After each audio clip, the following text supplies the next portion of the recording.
John Stewart. John ఏమైందిరా? అనాథ. ఇకపోతే మీ 5 ఫ్యామిలీకి సంబంధించిన డీటెయిల్స్ ఉన్నాయి. మా 5 గురించి తెలుసుకోవడానికి ఈ ఫైల్ కావాలా? రాజారాంకి అమ్మ ఉంది, బ్రహ్మంకి కూతురుంది, కార్తిక్కి చెల్లి ఉంది, అవినాష్కి ప్రియ, జాన్కి ఎవరు లేరు. అనాథ, నాలాగే ఆర్ఫనేజ్లో పెరిగాడు. జాన్ బామ్మ మనోడు కాదు. అంటే ఇన్ని దినాల సంది బామ్మ అబద్ధం ఆడిందా? అదే అర్థం కావట్లేదు. మిగతా అందరికి లెటర్లు పంపింది బామ్మే, వాళ్ళందరికి నా గురించి చెప్పింది బామ్మే. ఈ రివెంజ్ అంతా స్టార్ట్ చేసింది, ప్లాన్ చేసింది మొత్తం బామ్మే. చనిపోయిన వాళ్ళతో ఏ సంబంధం లేకుండా బామ్మ ఇదంతా ఎందుకు చేసింది? అస్సలు బామ్మ ఎవరు?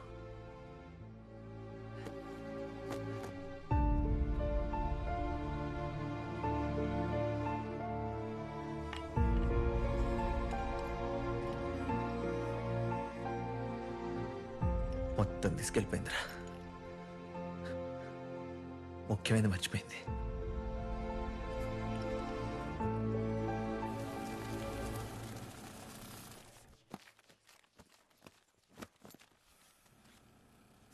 అమ్మా, మీరు చెప్పినట్టుగానే సమానంగా 5 బ్యాగులు డబ్బు సర్దాం. ఇప్పుడు వీటిని ఏం చేయమంటారమ్మా? 5 బ్యాగులు విడిగా అటు పక్కన పెట్టండి. ఏం చెయ్యాలో తర్వాత నేను చెప్తాను. సరేనమ్మా. పార్థ,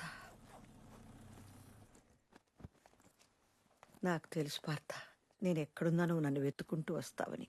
కానీ ఇంత త్వరగా ఎలా? ఈజీ బామ్మ.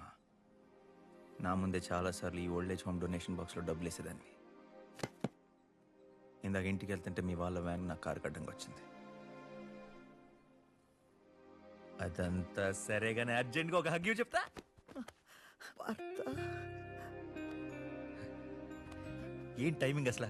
కరెక్ట్గా పోలీసులు వచ్చే టైంకి డబ్బులంతా ప్యాక్ చేసి అక్కడిని షిఫ్ట్ చేసావు చూడు, సూపర్ బామ్మ. ఆ డబ్బు కనుక అక్కడ దొరుకుంటే ఇప్పటికి మనందరూ జైల్లో ఉండేవాళ్ళం. కానీ ఒక్క విషయం అర్థం కావట్లేదు బామ్మ.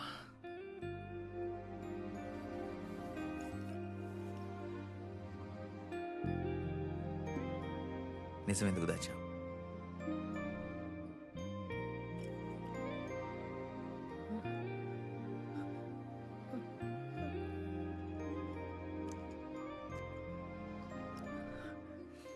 వాడు చంపిన 5 మీ మనవడు లేడు బామ్మ. వాడు చంపిన 5 కాదు, 6. నీ భర్తతో సహా.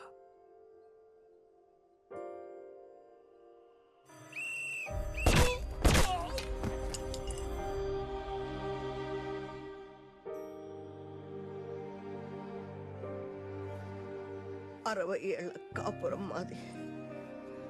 80 ఏళ్ల వయసు వచ్చిన మా ఆయన సొంతంగా ఒక పుస్తకాల షాప్ పెట్టుకుని పనిచేస్తూనే ఉండేవారు. ఆ దుర్మార్గుడు అతి దారుణంగా చంపేశాడు. అలాంటి వాడిని వదిలిపెట్టకూడదు అనుకున్నాను. ఈ కేసు గురించి ప్రతిరోజు పోలీస్ స్టేషన్కి వెళ్ళేదాన్ని.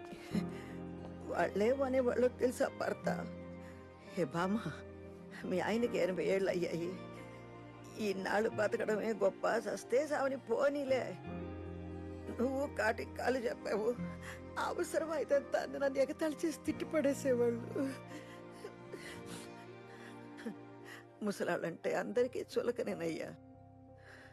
ఇంటికి భారమని పిల్లలు అనుకుంటారు, భూమికి భారమని సమాజం అనుకుంటుంది.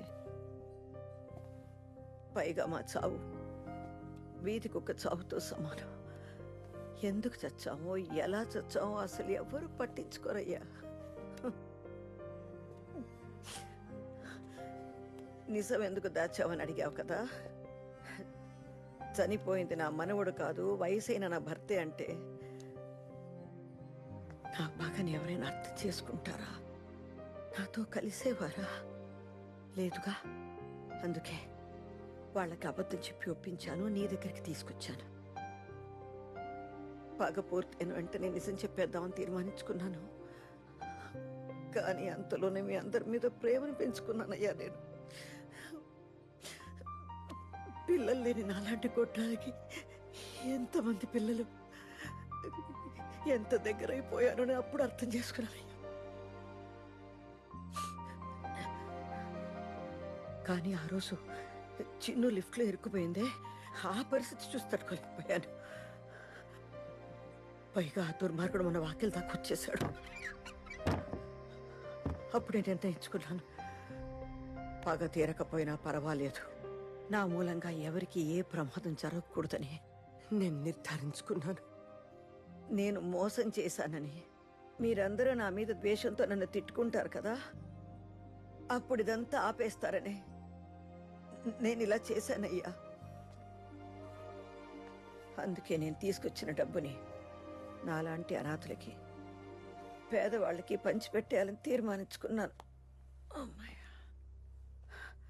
మీరంతా పగను మర్చిపోయి సంతోషంగా ఉన్న సమయంలో ఇదిగో మీ వంతు డబ్బు ఆ 5 బ్యాగుల్లో సర్దేశాను, పంపించేస్తాను. అంతా బాగానే ఉంది కానీ చివరిలో ఈ డబ్బులు కావాలంటే బామ్మ ఇచ్చేసే బామ్మ, ఆ డబ్బులు కూడా ఇచ్చేసే. అయినా మన రివెంజ్లో ఫస్ట్ నుంచి డబ్బు మ్యాటర్ లేదుగా, అదేదో అనుకోకుండా దొరికింది, తీసుకొచ్చి ఇంట్లో పెట్టాం. కానీ మనం ఎవరూ ఆ డబ్బుతో ఏం చేయాలో కూడా ఆలోచించలేదు. ఇప్పుడు నేను ఇక్కడికి వచ్చింది కూడా డబ్బుల కోసం కాదు.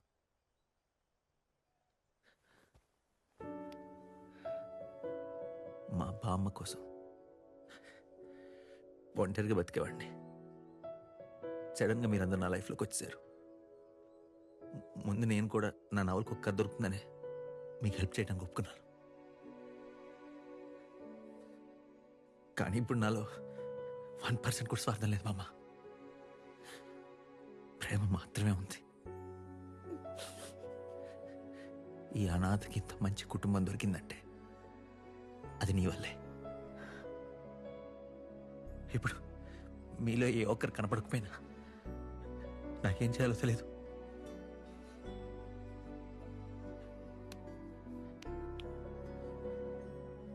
నువ్వు కావాలి బామ్మ, నాకే కాదు మా అందరికి నువ్వు కావాలి. నువ్వు మా కథలు చెప్పాలి, మేము తప్పు చేస్తే తిట్టాలి. నీలాగా ధైర్యంగా మేమందరం బతికేలా మమ్మల్ని తయారు చేయాలి.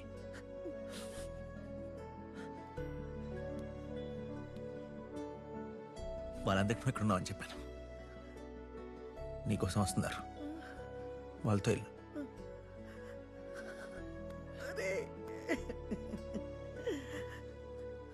చిన్ను ఐస్ క్రీమ్ అడిగింది, వెళ్ళి తీసుకొస్తాను.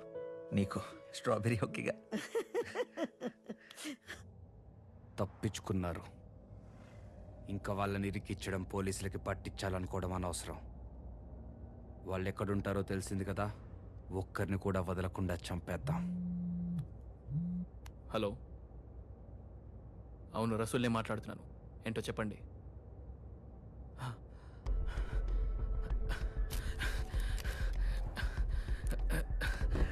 రసూల్ ఏమైంది?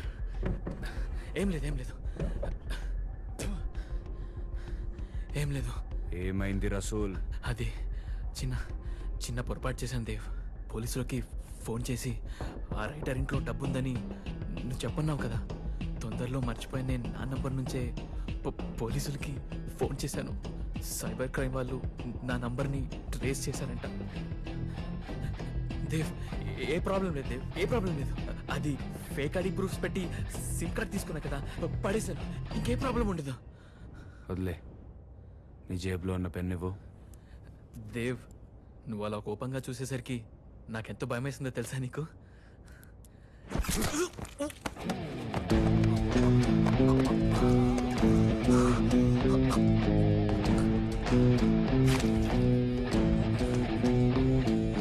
నీ దాకా వచ్చిన పోలీసులు నా వరకు రాలేరా? నన్ను పట్టుకోలేరా?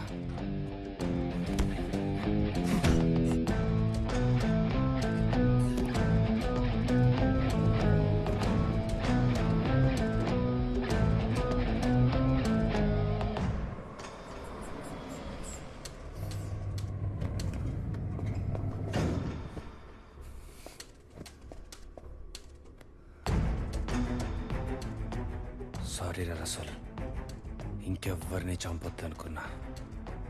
మళ్ళీ పాత దేవుతో పని లేదనుకున్నా. తప్పలేదు, ఒక్క గ్యాంగ్ వల్ల కాదు కాదు, ఒక్కడి వల్ల, ఆ గ్యాంగ్లో ఉన్న ఒక్కడి వల్ల. ఎవరో గ్యాంగ్లో ఒకడు, గ్యాంగ్తో ఒకడు, గ్యాంగ్ వెనకాల ఒకడు. ఏంట్రా కన్ఫ్యూషన్?